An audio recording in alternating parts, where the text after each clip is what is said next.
ما يلفظ من قول إلا لديه رقيب عتيد. Tidak ada suatu kata yang diucapkannya, melainkan ada di sisinya malaikat pengawas yang selalu siap mencatat.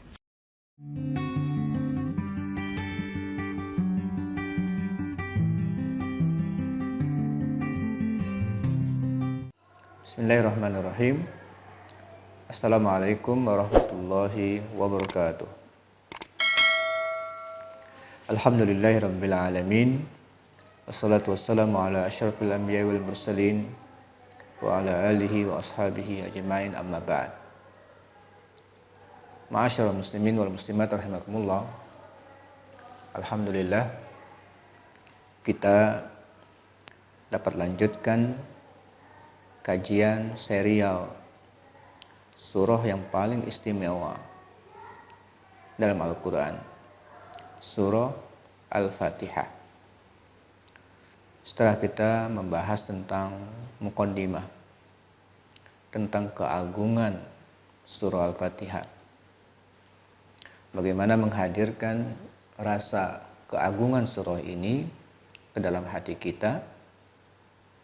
Selanjutnya kita mempelajari tentang bagaimana kita memaknai at-ta'awudz sebelum kita membaca surah Al-Fatihah. Apa maknanya dan bagaimana manfaat dalam kehidupan. Dan apa manfaat saat kita membaca ta'awudz, lalu selanjutnya kita membaca surah Al-Fatihah. Hari ini insyaallah kita akan mulai membahas tentang ayat demi ayat yang terdapat di dalam surah Al-Fatihah itu sendiri. Ma'asyiral muslimin wal muslimat rahimakumullah. Ayat pertama dalam surah Al-Fatihah ini adalah Bismillahirrahmanirrahim. Kalau kita buka Al-Quran yang beredar di kita, secara umum surah Al-Fatihah dimulai dengan ayat pertamanya adalah Bismillahirrahmanirrahim.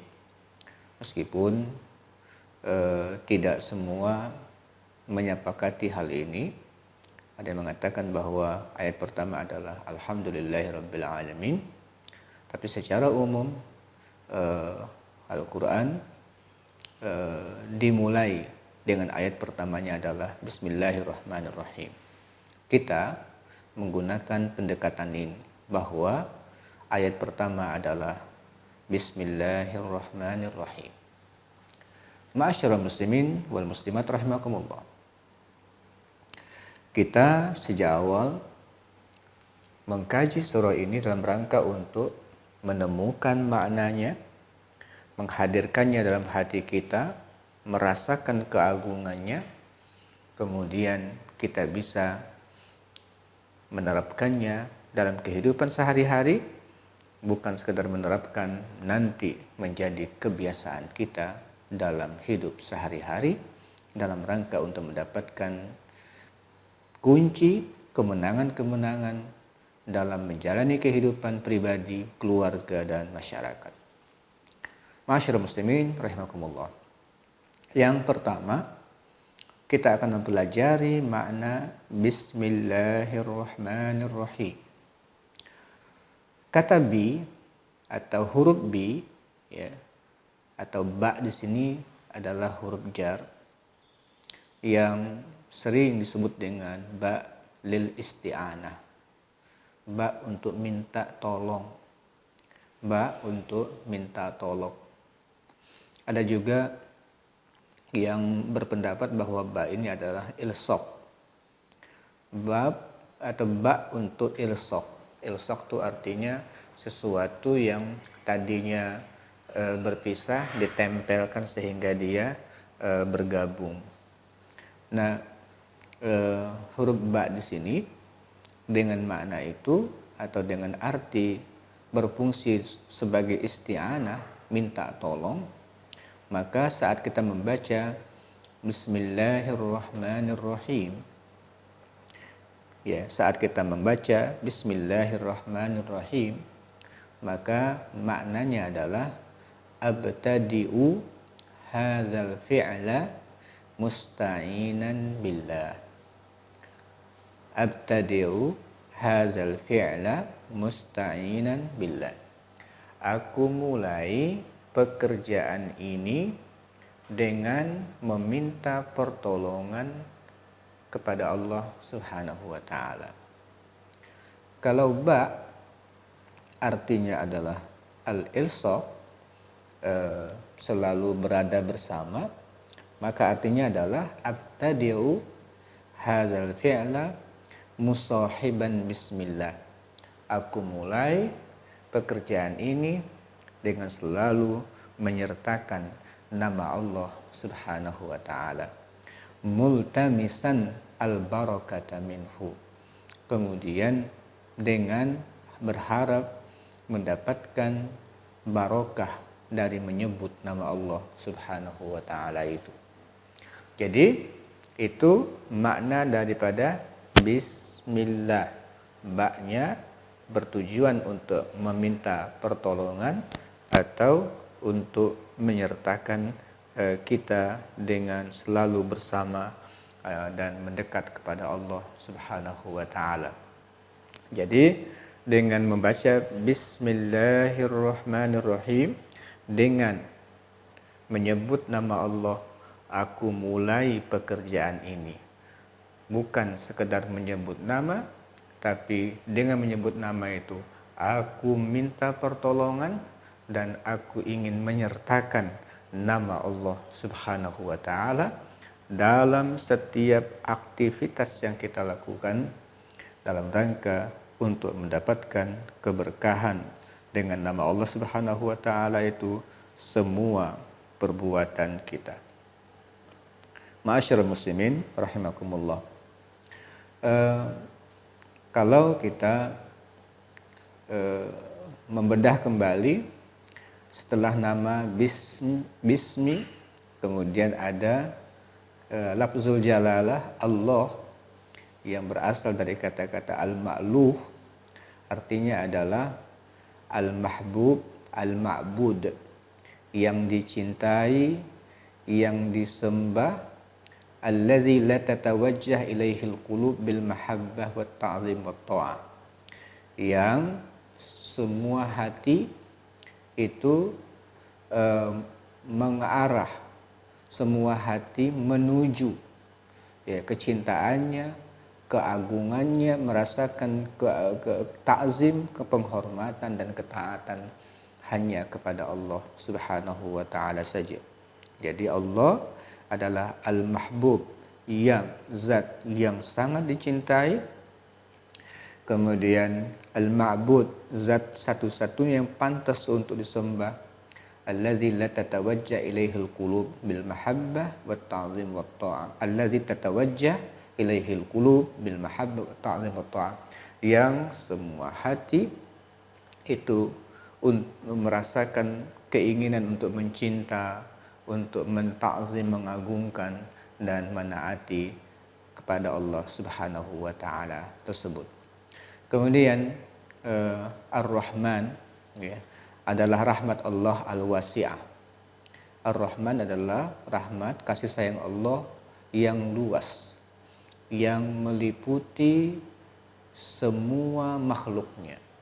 Itu Ar-Rahman, yang meliputi seluruh makhluknya. Jadi Allah Subhanahu wa taala di awal surah Al-Fatihah ini sudah meminta kepada kita agar membaca Bismillahirrahmanirrahim, minta tolong kepadanya dengan menyebut namanya ya, dengan menyebut namanya, supaya kita mendapatkan barokah dan pertolongan Allah dalam setiap aktivitas kita. Kenapa? Karena Allah itu Ar-Rahman Ar-Rahim. Karena Allah itu adalah Ar-Rahman Ar-Rahim.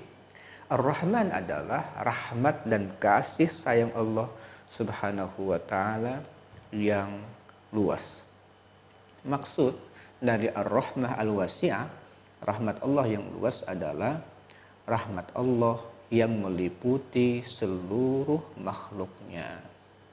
Baik yang taat, tidak taat, yang membangkang, kemudian yang patuh dengan perintah. Itu semua Allah nggak pilih kasih.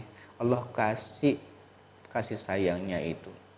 Contohnya Allah nggak beda-bedain antara orang yang beriman dengan tidak beriman, yang taat dengan tidak taat, seperti udara. Allah nggak bedain, yang beriman dikasih, yang tak beriman nggak dikasih, nggak seperti itu. Matahari, cahayanya atau sinar matahari, Allah nggak bedain, semuanya dapat. Yang taat, yang tak taat, cuman malu saja. Ya, selalu mendapatkan kasih sayang Allah, perhatian Allah, gak mau mentaati perintah Allah. Tapi Allah nggak peduli itu, dikasihkan oleh Allah semua kasih sayangnya itu kepada seluruh makhluknya. Itu namanya Ar-Rahman. Sedangkan Ar-Rahim itu adalah kasih sayang Allah yang bersifat khusus bagi manusia-manusia yang menaati Allah Subhanahu wa taala, yang taat dengan aturan-aturan Allah Subhanahu wa taala. Ma'asyiral muslimin wal muslimat rahimakumullah. Jadi ketika kita menyebut nama Allah Subhanahu wa taala seperti ini, Bismillahirrahmanirrahim. Imam Ibnu Jarir At-Tabari menyatakan maknanya adalah innallaha ta'ala zikruhu wa taqaddasat asma'uhu addaba nabiyahu Muhammadin sallallahu alaihi wasallam bita'limihi taqdim zikri asma'il husna amama jami' af'alihi. Sungguhnya Allah Ta'ala yang maha suci memberikan pengajaran kepada nabinya Muhammad sallallahu alaihi wasallam dengan cara mengedepankan menyebut nama Allah Subhanahu wa taala, Asmaul Husna, di depan semua perbuatan. Sebelum melakukan semua perbuatan, Allah didik nabinya Muhammad sallallahu alaihi wasallam untuk mendahulukan atau dimulai dengan menyebut nama Allah Subhanahu wa taala terlebih dahulu. Wa amarahu an yasifahu biha qabla jami'i muhimmatihi. Kemudian Allah perintahkan untuk selalu menyebut nama ini ya sebelum melakukan semua pekerjaan-pekerjaan. Wa ja'ala ma addabahu bihi min zalika wa 'allamahu iyyahu minhu li jami'i khalqihi sunnatan yastannuna biha. Kemudian adab yang diajarkan oleh Allah kepada nabinya itu diajarkan kepada makhluknya untuk umatnya mengikuti sunnah yang telah diajarkan oleh Allah Subhanahu wa taala kepada nabinya. Wasabilan yattabi'unahu 'alaiha, dan ini jalan yang harus diikuti oleh orang-orang yang beriman kepada Nabi Muhammad sallallahu alaihi wasallam. Fi iftitahi awail mantiqihim wa sudur rasailihim wa kutubihim wa hajatihim. Dalam segala aktivitas membuka mantiqihim, setiap kali berbicara, wa sudur rasailihim, awal membuat surat, wa kutubihim, menulis buku, wa hajatihim, setiap hajat itu selalu diawali dengan Bismillahirrahmanirrahim, dengan menyebut nama Allah Subhanahu wa taala, minta pertolongan kepada Allah Subhanahu wa taala, menyertakan nama Allah selalu untuk mendapatkan barokahnya.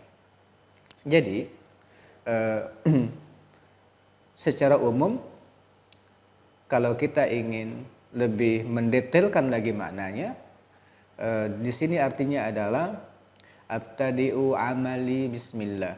Aku mulai pekerjaanku, amalku itu dengan menyebut nama Allah. Ya, umpamanya bismillahi aqra, dengan menyebut nama Allah aku membaca. Bismillahi aktub, dengan menyebut nama Allah aku menulis. Bismillahi arkab, dengan menyebut nama Allah aku mengendarai kendaraan, dan seterusnya. Jadi ini makna daripada kita menyebut nama Allah Subhanahu wa taala dari nama-nama ini. Kemudian ma'asyiral muslimin wal muslimat rahimakumullah, ayat 1 ini ya agung, luar biasa, sangat spesial. Kenapa? Di situ tersebut 3 nama Allah. Allah, Ar-Rahman, Ar-Rahim. Kita menyebut nama Allah Subhanahu wa taala, Allah, Ar-Rahman dan Ar-Rahim. Nama Allah itu begitu banyak. Nama Allah itu sangat banyak.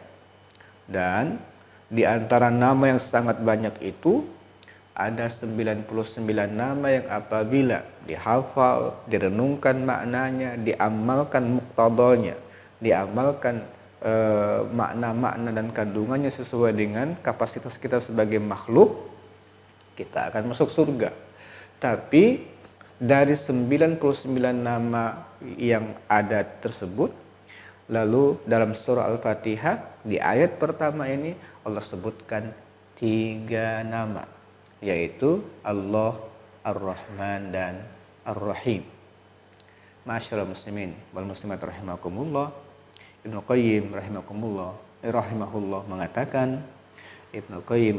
mengatakan bahwa 3 nama ini adalah intisari dari seluruh nama Allah Subhanahu wa taala. Jadi 3 nama ini Allah, Ar-Rahman, Ar-Rahim itu intisari dari seluruh nama Allah Subhanahu wa taala. Jadi memang surah Al-Fatihah itu induk. Surah Al-Fatihah itu induk. Jadi ketika kita membaca Bismillahirrahmanirrahim dengan menyebut nama Allah, aku mulai pekerjaanku dengan meminta pertolongan kepada Allah yang Rahman dan Rahim. Kita telah meminta pertolongan dengan menyebut seluruh nama Allah Subhanahu wa taala yang direpresentasikan di dalam 3 nama ini. Ini luar biasa. Ini induk dari segala induk. Ma'asyiral muslimin wal muslimat rahimakumullah. Nah, karena itulah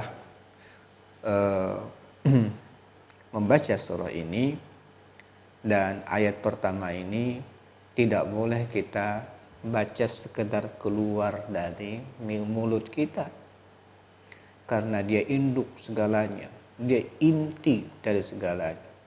Kita harus berusaha untuk mengingat dan merasakan kehadiran Allah Subhanahu wa taala dalam aktivitas yang kita lakukan dengan membaca itu.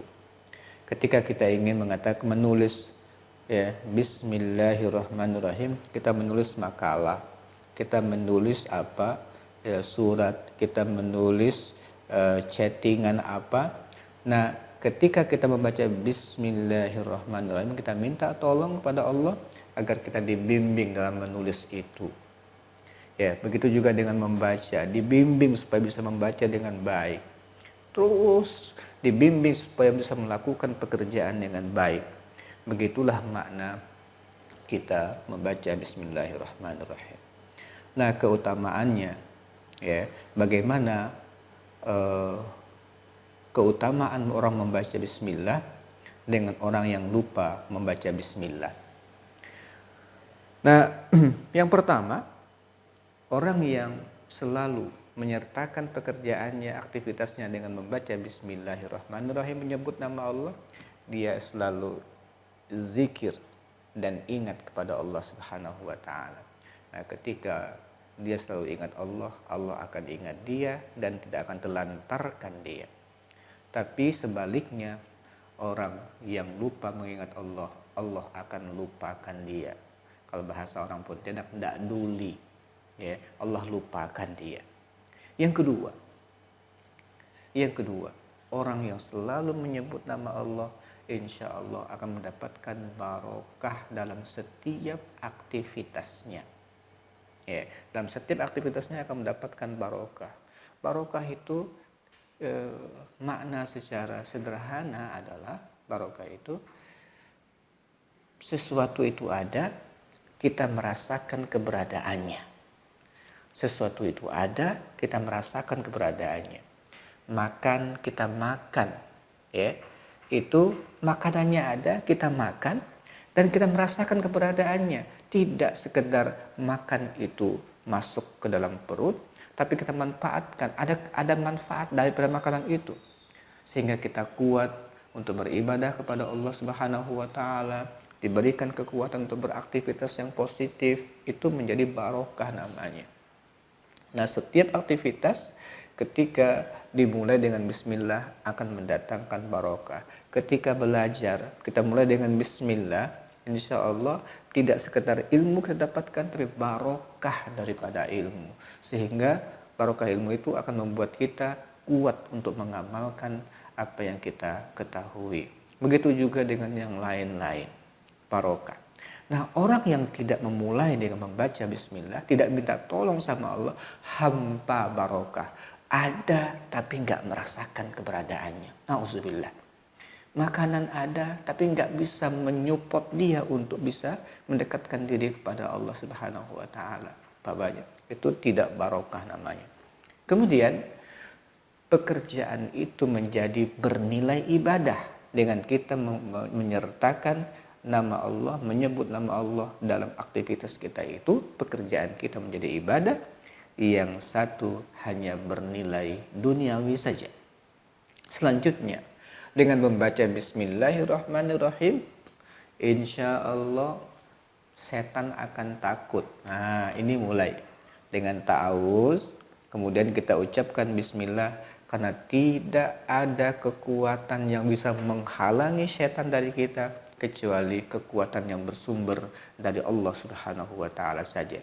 Nah, ketika kita menyebut nama Allah dalam setiap aktivitas kita, setan akan takut. Dan disinilah diantaranya kenapa setan itu sangat mudah untuk mempengaruhi manusia pada hari ini, baik pribadinya, keluarganya, dan sebagainya, karena banyak meninggalkan amalan seperti ini. Contoh, kita kalau mau masuk rumah itu, ya, disunahkan untuk dengan kaki kanan baca Bismillahirrahmanirrahim, mengucapkan salam, itu sunnahnya. Nah, dalam sebuah hadis dikatakan kalau ada orang masuk rumahnya tidak zikir, tidak menyebut nama Allah, lalu langsung makan, lupa lagi menyebut nama Allah, apa kata setan? Ya, ketika dia menyebut nama Allah masuk, ketika dia makan menyebut nama Allah, setan bilang la mabita lakum wala asya. La mabita lakum wala asya. Kalau orang Pontianak bilang tak can lah nih, gitu ya. Ini enggak beruntung kita ini, enggak dapat bagian, enggak bisa nginep di rumah ini, enggak ada makan malam di sini.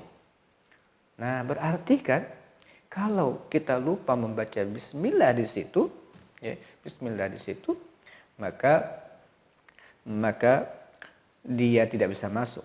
Dia tidak bisa makan bersama kita. Kalau kita lupa, berarti dia masuk, bisa menginap di dalam rumah kita, dan bisa makan bersama kita. Nah, ini kan luar biasa pengaruhnya itu. Jadi dengan membaca bismillah akan ditakuti oleh syaitan, yang lain akan disenangi oleh syaitan. Kemudian dengan membaca bismillah juga pekerjaan kita, dia akan menjadi gas sekaligus rem. Gas memberikan semangat kepada kita untuk melakukan yang baik-baik, rem untuk menghindari yang tidak baik. Tapi orang yang tak membaca, tak ingat dengan Allah Subhanahu wa taala, maka dia akan lepas kendali, halal haram tak peduli.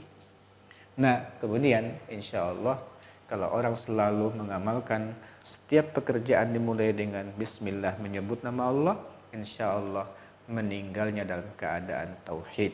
Kemudian yang tidak menyebut nama Allah diragukan status akhirnya. Kenapa? Sebelum kita tidur, sunnahnya kita membaca bismika Allahumma ahya wa bismika amut. Ya. Nah, dengan kalam akhir kita menyebut nama Allah, mudah-mudahan kalau kita dipanggil pada saat itu, kita insya Allah akan mati dalam keadaan tauhid. Sebelum keluar rumah, naik kendaraan, Bismillahirrahmanirrahim, wala haula wala quwata illa billah, Bismillahirrahmanirrahim. Kita sebut nama Allah. Kita nggak tahu kejadian di jalan itu. Lalu akhirnya, kalaupun kita ditakdirkan meninggal di jalan raya, kita sudah menyebut nama Allah. Mudah-mudahan kita meninggal dalam keadaan tauhid. Nah, seperti itulah pengaman-pengaman, ya barokah-barokah yang dihadirkan oleh Allah Subhanahu wa taala dalam menyebut surah Al-Fatihah ini. Dengan menyebut ayat pertama surah Al-Fatihah ini, yaitu Bismillahirrahmanirrahim dalam setiap aktivitas kita. Contoh lain saya perlu sekali untuk ingatkan, di antaranya adalah ketika suami istri melakukan hubungan suami istri, itu juga ada doanya, minta perlindungan dari setan, menyebut minta perlindungan kepada Allah dari setan. Nah, ini kan sangat berbahaya kalau ternyata dalam aktivitas seperti itu kita ditunggangi oleh setan, lalu ada kontribusi setan itu dalam anak yang akan ditakdirkan lahir dari rahim orang tuanya. Kadang-kadang ini sangat mempengaruhi kepada pribadi anak di masa yang akan datangnya. Oleh karena itu, ini ayat 1 ini harus bukan sekedar kita hadirkan maknanya, tapi kita jadikan kebiasaan dalam kehidupan kita sehari-hari. Ma'asyiral muslimin wal muslimat rahimakumullah, di penghujung pembahasan kita tentang Bismillahirrahmanirrahim, jangan anggap enteng menyebut sebuah nama. Apalagi yang disebut adalah nama Allah, apalagi kita diperintahkan oleh Allah untuk menyebut namanya. Manusia saja itu kadang-kadang namanya itu punya kekuatan. Kita menyebut nama seseorang ternyata memudahkan urusan kita. Itu nama orang. Nama manusia yang dhaif. Itu kadang-kadang punya makna, punya kekuatan. Apalagi Allah yang maha segalanya, pemilik langit dan bumi, itu sudah mempersilahkan kita untuk menyebut namanya, meminta tolong kepadanya dengan menyebut namanya dalam seluruh aktivitas kita. Insya Allah dengan kita mengamalkan ini, berbagai macam kemudahan-kemudahan, keberkahan-keberkahan, bantuan-bantuan kepada Allah Subhanahu wa taala dalam setiap aktivitas kita akan kita rasakan betul hadirnya. Mudah-mudahan ini menjadi renungan kita bersama. Sekian banyak dan lamanya kita membaca surah ini, jangan-jangan banyak terlewatkan makna ini atau terlewatkan pengamalannya. Mudah-mudahan dengan kita belajar kali ini bisa kembali kita merenungkan kembali, kemudian kita amalkan dalam kehidupan kita sehari-hari. Qul qouli hadza wa astaghfirullah li wa lakum. Assalamualaikum warahmatullahi wabarakatuh.